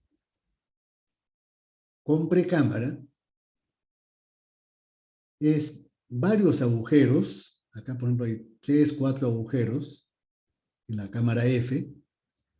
En la cámara G hay un solo agujero angosto, este de acá, o el de acá, en E, la cámara E. Pero el agujero, el canal que une ambas cámaras es más pequeño. Otra diferencia entre las cámaras de turbulencia y las cámaras con precámara es que vean ustedes el inyector de combustible inyecta el combustible de forma opuesta al flujo de aire. En forma opuesta. el combustible hacia abajo, el aire ingresa hacia arriba, en la cámara auxiliar. Entonces, el choque del aire con el combustible es casi frontal en las cámaras con precámara, casi frontal. El combustible se inyecta hacia abajo y el aire ingresa hacia arriba. Y el choque se produce frontalmente. En las cámaras de turbulencia, el choque es perpendicular, ¿no? El aire entra girando, dando vueltas, y el combustible se inyecta así, en forma perpendicular. Aquí la velocidad del aire, en las cámaras de turbulencia, puede llegar de 150 a 200 metros por segundo. Cuando el aire ingresa al final del proceso de compresión, ingresa a la cámara auxiliar con esta velocidad. En cambio, en las cámaras con precámara, el aire ingresa a una velocidad de 200 a 320 metros por segundo. ¿Por qué creen que en las cámaras con precámara la velocidad del aire es mayor? ¿Qué factor provoca eso? Que el aire ingrese con mayor velocidad. Este aire ingresa con mayor velocidad.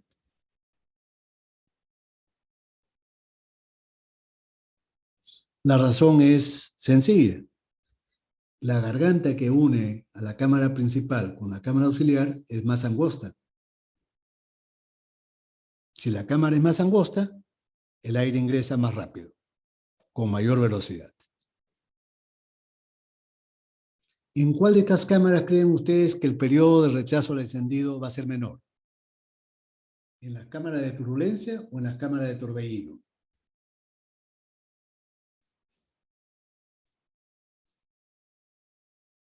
¿En cuál Torbellino, ingeniero. de torbellino es Sí. menor o mayor?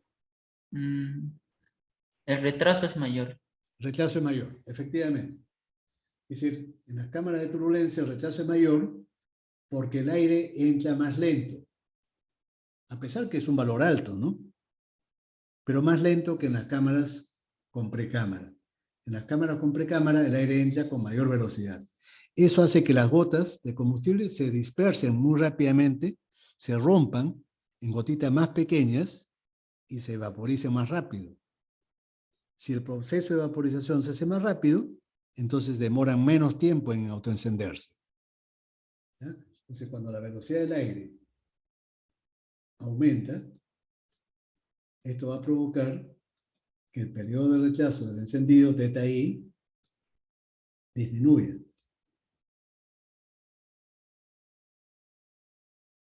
Y al disminuirse el periodo de rechazo, θi, entonces esto va a provocar que la rigidez, primeramente que el sigma I vapor sea pequeño.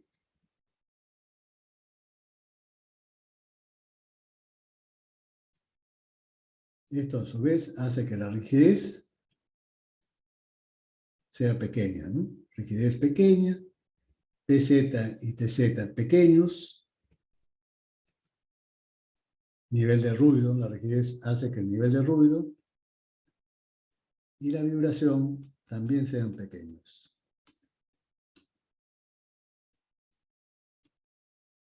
Por lo cual lo hace compatible para su uso en automóviles.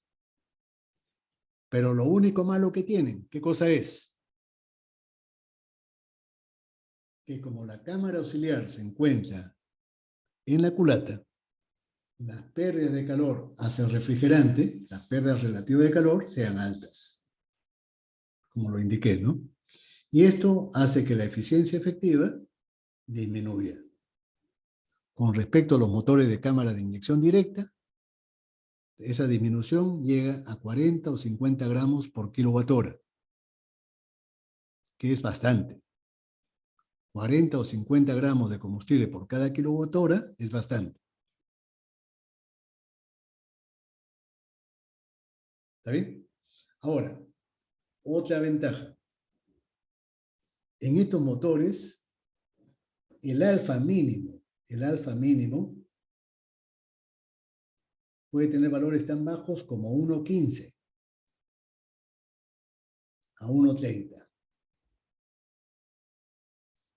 Con un humo tolerable, con un humo aceptable.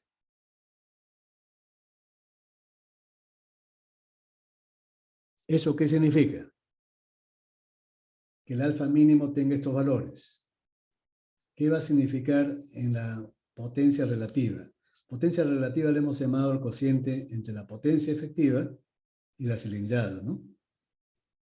Potencia específica.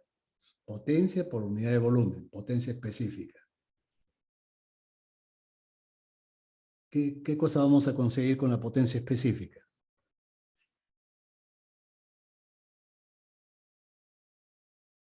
¿Alta o baja?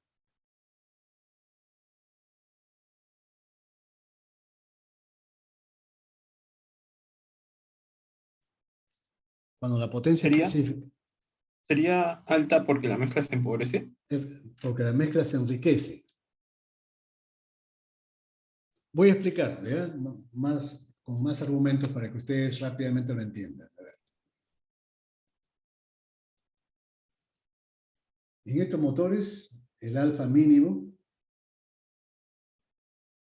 es de 1,15 a 1,30.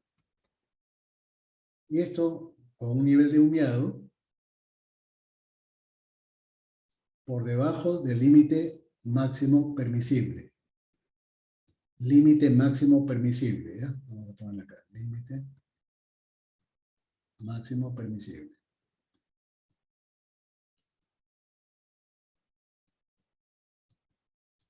Que se llama límite de humo, se llama.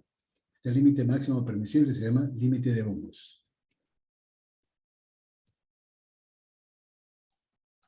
Profesor, una consulta, disculpe. El alfa se refería a lo que es el coeficiente de exceso, ¿no? Efectivamente.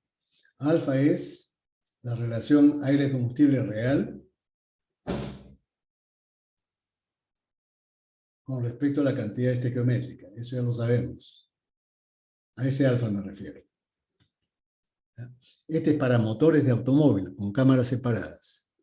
Y en motores con cámara de inyección directa para barcos, por ejemplo, dijimos que el alfa mínimo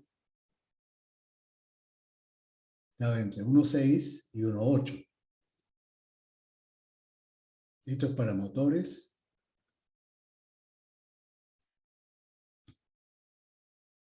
con cámara de inyección directa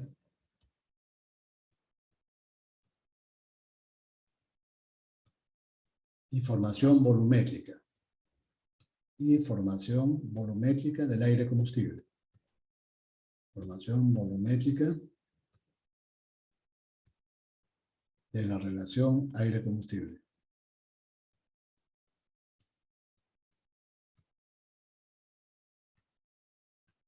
Ahora la pregunta es, cuando el alfa disminuye, ¿qué implicancias tiene esto sobre la potencia específica? Le habíamos llamado la potencia específica al cociente entre la potencia y la cilindrada del motor. Cuando alfa mínimo disminuye, entonces esta potencia específica crece. ¿Por qué? ¿Por qué crece? No es cierto que para una cantidad, por ejemplo, ¿qué cosa representa el alfa? ¿Cuánto necesitamos que tenga el aire, la relación aire-combustible, con respecto a la relación estequiométrica? Si yo mantengo constante la cantidad de aire que ingresa al motor, si mantengo constante la cantidad de aire que entra al motor, ¿no es cierto que la potencia del motor va a estar en función de cuánto combustible puede quemar el motor? Repito la pregunta. Para una determinada cantidad de aire que succione el motor, la potencia del motor va a estar en función entonces de la cantidad de combustible que podría quemar ese motor. Sí, ingeniero. Sí. Si el motor puede quemar más combustible, ¿la potencia del motor va a crecer? También. También. Ahora, si la cantidad de combustible aumenta, ¿qué le pasa al coeficiente de exceso de aire? Alfa. manteniendo constante G sub A. Va a disminuir. Va a disminuir. ¿No es cierto? Sí. Si yo puedo aumentar la cantidad de combustible, es decir, manteniendo G sub A constante, ¿no es cierto? El motor va a desarrollar más potencia y la mezcla se va a enriquecer. Eso no es lo mismo que decir que la potencia específica del motor va a crecer también, porque la cantidad de aire que aspira al motor va a estar en función de B sub H. Este G sub A va a estar en función de B sub H. Si el motor tiene más cilindrada, el motor va a aspirar más aire, pero el aire lo estoy manteniendo constante. En otras palabras, B sub H lo estoy manteniendo constante, como condición. Y entonces, mientras yo pueda aumentar mayor la cantidad de combustible, la mezcla se va a enriquecer, pero la potencia va a crecer. Entonces, en estos motores de automóviles, al yo poder enriquecer la mezcla más que en los motores de barcos, estoy haciendo que la potencia específica crezca para un mismo tamaño del motor. Estos motores son capaces de quemar más combustible por cada kilogramo de aire que ingresa gracias a la turbulencia. Estos motores pequeños de automóviles pueden quemar más combustible para un determinado tamaño del motor gracias a la turbulencia. La turbulencia es la que se encarga de mejorar la formación de la mezcla. En los motores grandes de barcos no puedo conseguir eso porque no hay turbulencia. Lo único que puedo hacer para que el motor no humee es empobrecer la mezcla. Pero al empobrecer la mezcla, la potencia específica disminuye. Como en un motor de barco no es muy importante el volumen que ocupa el motor, ¿no? En un motor de barco no hay muchos problemas de tamaño del motor ni de peso. En un automóvil sí, ¿no? Yo en un automóvil no le puedo poner un motor muy grande para el tamaño que tiene el automóvil. ¿Por qué? Porque entonces el motor va a ser lento, su aceleración va a ser pequeña, ¿no? Y la estructura del motor del vehículo va a sufrir, ¿no? Si yo no robustezco el chasis del vehículo, entonces el vehículo se va a achatar, se va a deformar, el vehículo no va a tener aceleración. En un barco no hay problema, yo lo compenso con el tamaño. Le pongo un motor grande, ¿no? Ahí no tengo problema de tamaño para ubicar el motor. Entonces, en otras palabras, la potencia específica es importante en los motores de automóvil. En los motores de automóvil yo requiero que la potencia específica sea alta. Y eso lo consigo gracias que en los motores pequeños yo puedo enriquecer la mezcla sin que el humeado aumente. Y eso me ayuda a que la potencia específica sea alta. En los motores de barcos no puedo hacer eso. ¿Por qué? Porque no hay turbulencia. La única forma de obtener un motor grande, potente, es haciéndolo grande. Y para que el motor no humee, me veo obligado a empobrecer la mezcla. ¿Por qué? Porque no hay turbulencia. Si no le empobrezco, el motor comienza a humear. Al motor de barco yo no lo puedo hacer trabajar con un alfa de 1.30 o de 1.15. El motor de inmediato se va a apagar. En un motor de automóvil sí lo puedo conseguir. ¿Por qué? Porque en el automóvil cuento con el aliado de la turbulencia. ¿Está bien? ¿Se entendió? Sí, sí, ¿Se profesor. entendió, Sí, joven? sí, ingeniero. Ya. Ahora, algo interesante. Entonces, si todo es tan bueno en los motores de automóvil, ¿por qué estas cámaras están desapareciendo? Cada vez están cayendo en el desuso, en la caducidad. estos motores de automóvil con cámaras separadas ya no se están utilizando en la actualidad. Cada vez menos. ¿Por qué? Bueno, la razón está escrita acá, ¿no?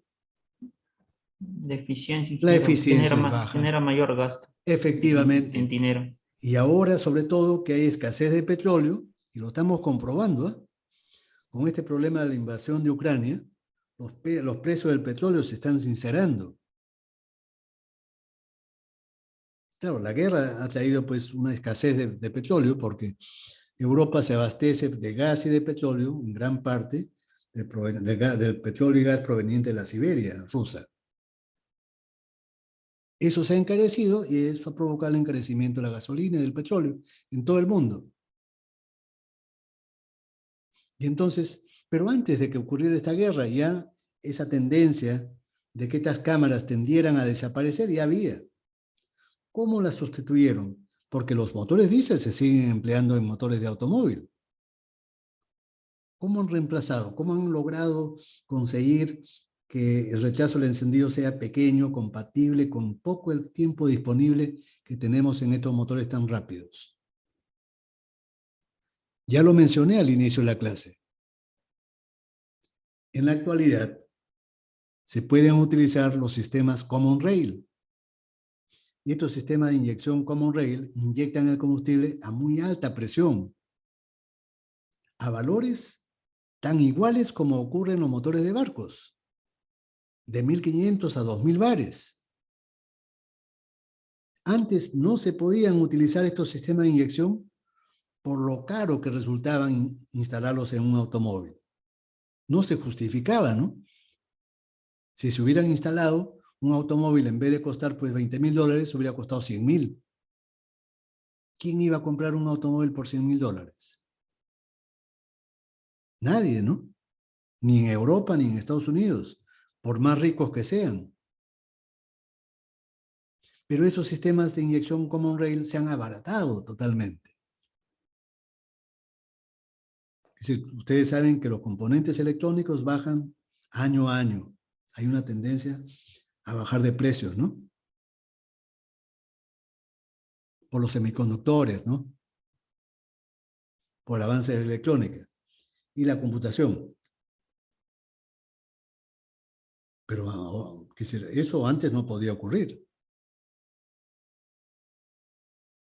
Entonces, gracias a estos sistemas Common Rail relativamente baratos en la actualidad, es que han permitido instalarlos en automóviles y estos sistemas que no provocan un trabajo económico, los sistemas con cámaras separadas, están cayendo en la caducidad, en el desuso.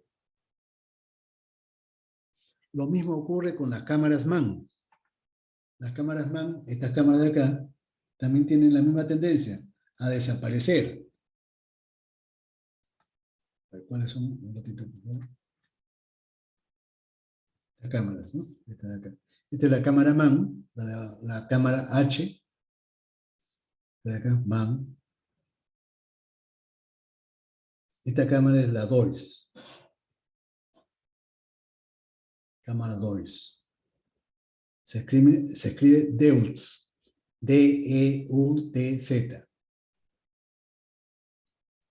También son cámaras peliculares, con formación pelicular. También tienden a desaparecer, porque también tienen el mismo problema. Cuando baja la velocidad del motor, la turbulencia disminuye totalmente. Y sin turbulencia, entonces el motor comienza a humear. Y no solamente humear, el encendido del motor es difícil. No arrancan. O difícilmente arrancan, ¿no?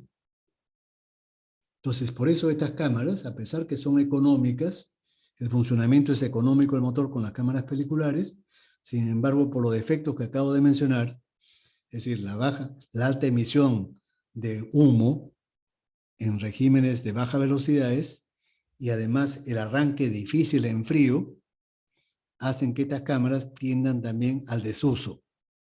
Las cámaras con formación pelicular G y H.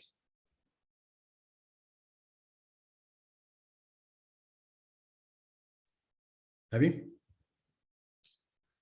Ya. Ahora, bueno, ahí lo vamos a dejar la clase, pero con la recomendación que todo lo que he dictado lo vuelvan a estudiar ustedes, lo repasen, lo revisen. Ya no es suficiente con lo que acabo de explicar. ¿Ya, jóvenes?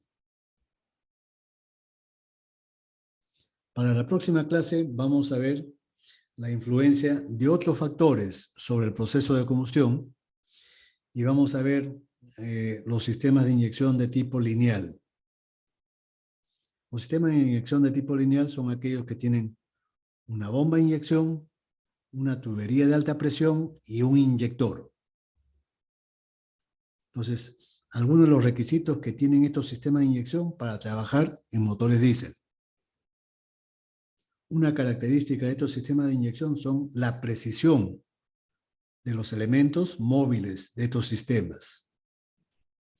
Y la precisión está relacionada con las holguras y con las tolerancias. Ustedes saben que en un proceso de manufactura por mecanizado, este costo de manufactura crece si es que yo tengo tolerancias pequeñas. Y las tolerancias en los sistemas de inyección tienen que ser muy pequeñas para que las presiones de inyección sean altas.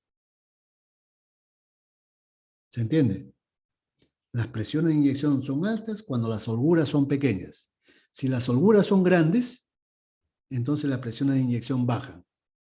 ¿Y por qué bajan las presiones de inyección? Porque si las holguras son altas, por ahí fuga todo el combustible.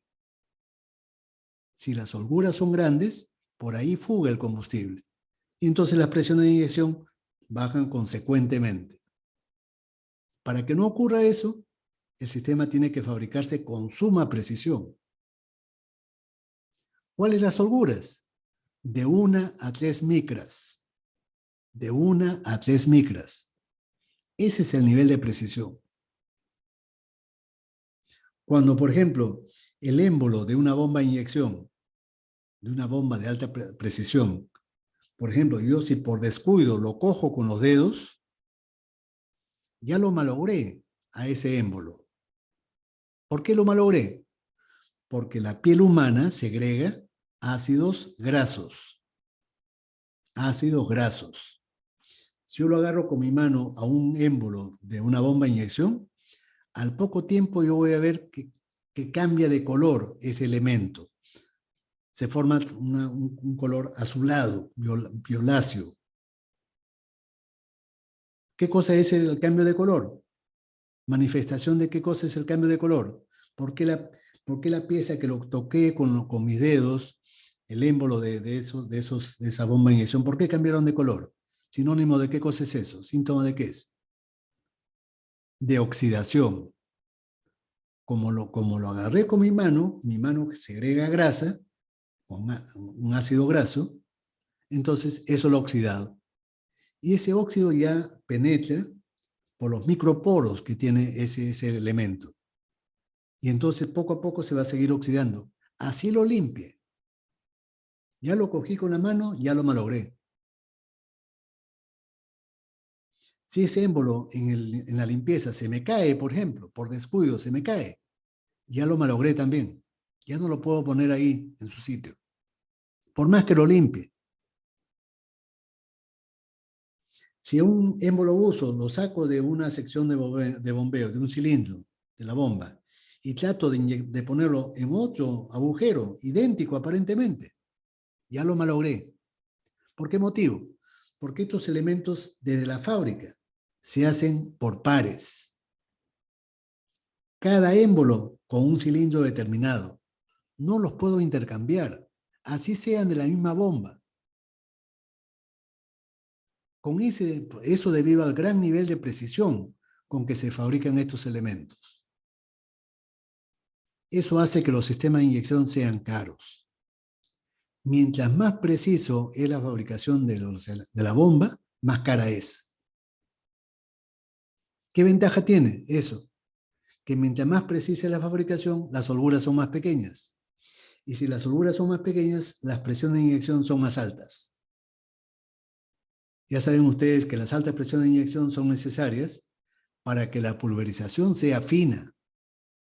Y la pulverización necesito que sea fina para que rápidamente se autoencienda. Si la pulverización no es fina, el combustible va a demorar mucho tiempo en autoencenderse. Y eso no sirve, ¿no? Porque el autoencendido se estaría produciendo ya en la carrera de expansión, ya cuando el pistón está bajando. Y cuando ocurre eso, la eficiencia de la combustión baja notablemente. Y el motor comienza a humear.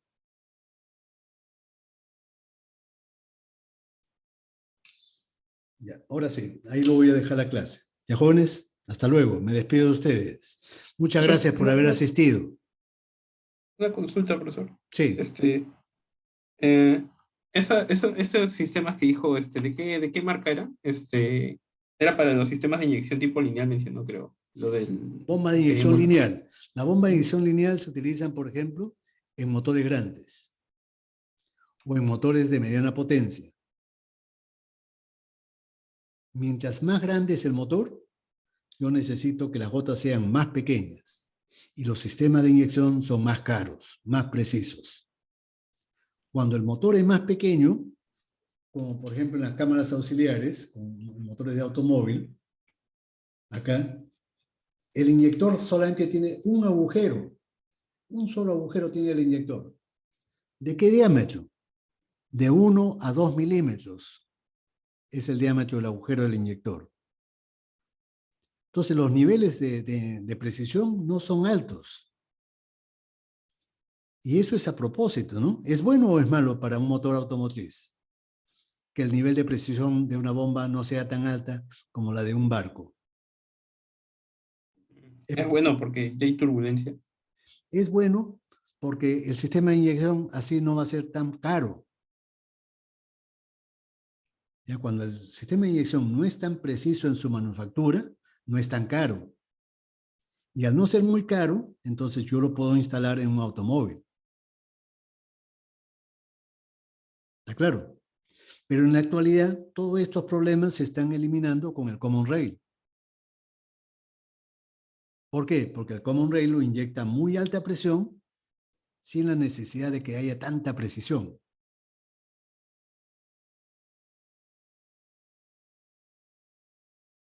Eso lo voy a explicar la próxima clase. Está bien. Profesor, Gracias. Ya, joven. Hasta luego entonces. Me despido de ustedes. Nuevamente, muchas gracias por asistir. Hasta luego, ingeniero. Buenas tardes. Gracias, profesor. Hasta luego. Hasta Buenas luego, tardes. ingeniero. Gracias. Hola, ingeniero, gracias. Ya, de nada. Hasta luego. Hasta luego con todos.